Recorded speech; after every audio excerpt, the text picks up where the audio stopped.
We are here today at Glenderspooner Farm, Welltall's Welfare's Rescue and Rehoming Centre in Somerset, on day 3 of the 7th International Working Equid Colloquium.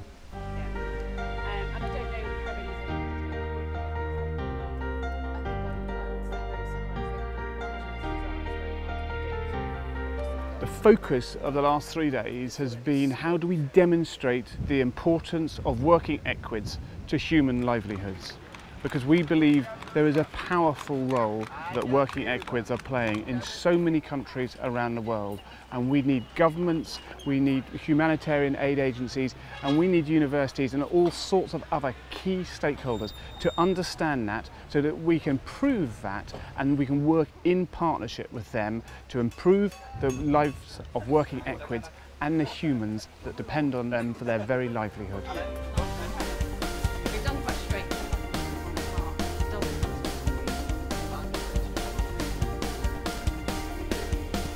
We all need to learn to communicate with each other to make sure we make best use of the knowledge and experience that we will have in the end to make an impact of the welfare of working horses, wherever they might be.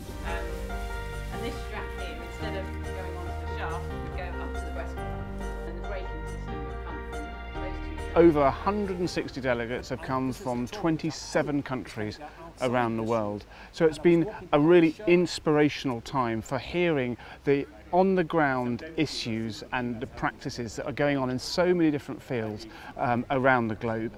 And we've been able to share that together and compare it and blend it with the latest research that's been done in this whole field from across the spectrum.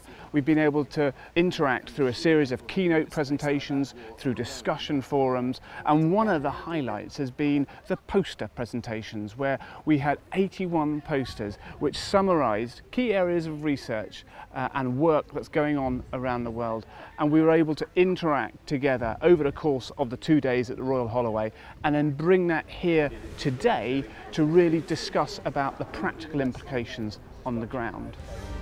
We do some of it here and actually in with the building change.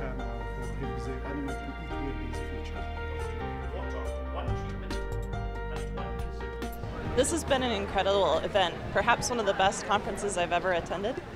We've learned about so many things that could be useful in bringing back in terms of teaching, community service, and even research relevant to the working equid, and the contacts that we're forming here from people all over 27 countries are going to be instrumental in reaching our common cause.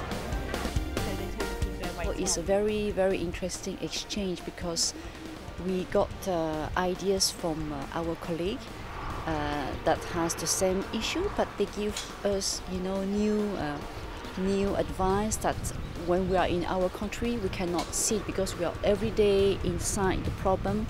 So sharing our expertise, sharing our ideas, I think that's great. That's really great.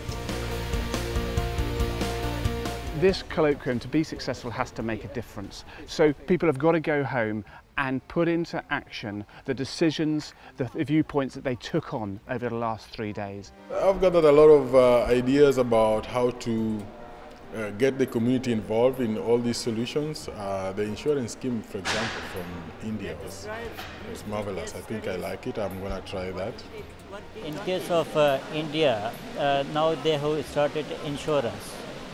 So it's good because if you improve the economy of the owners, if their animals is insured, so you can improve the welfare of the animal through insurance, through the premium. We need to work together far more collaboratively to be able to create this body of evidence so that we can go and sell the role of working equids to governments and humanitarian aid agencies. And I think we had a really good start. And yesterday afternoon we had a summary of those discussions, and from that we basically have an action plan as a key series of actions and questions that we need to answer going forward. But I think everyone is on that same page, or far more on that same page. What we now need to do is turn that page into a chapter, and indeed to complete the book, because it is so important. As Professor Derek Knoppenbelt yesterday said in his keynote speech,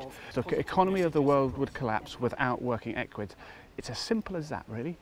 I think one of the really useful things which has come out of the colloquium is just how we're moving forward in terms of developing a strategy for getting greater recognition of the contribution of working equines to people's livelihoods. One of the presentations talked about a jigsaw, and so I think we have put a lot of pieces of the jigsaw in. I think we have organised the jigsaw and the pieces that still need to go in much better, but there's still a long way to go, and I think we can't kid ourselves that there isn't.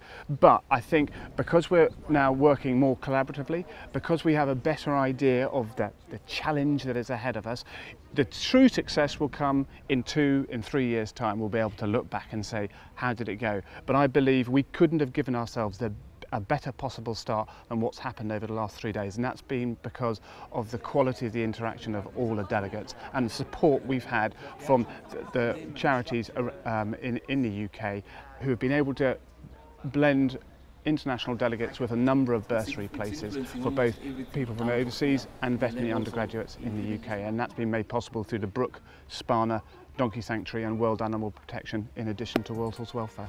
What I've got out of this most of all is that when you in your project in your home country, you get so involved with the work there that you don't think out the box. And this whole experience has just made me, think about things that I wouldn't ordinarily think about. Makes you see different strategies that you could use in your own project. And I really would like also as an African, an African organisation to start an African network where we can kind of all get, when we walk away from here, to share, to take it forward. The success of this colloquium has been around the interaction and the dialogue and just the energy and enthusiasm that people have thrown into these 3 days. It's been very, very intense. I really think you're onto something. The topics of discussion that you're having are totally relevant. You have to meet again, and you have to continue exploring this question because it is totally relevant. I can't thank people enough for all that they've done. Clearly World Horse Welfare has hosted this. We've been delighted and very proud to host this, but that is all for naught unless the delegates really make it work. They have done that in a very, very special way, and I can't thank them enough for doing that. And all I implore everyone who's been here today and over the last few days is to take home the message, take home the challenge, and build that body of evidence for the sake of working equids around the world.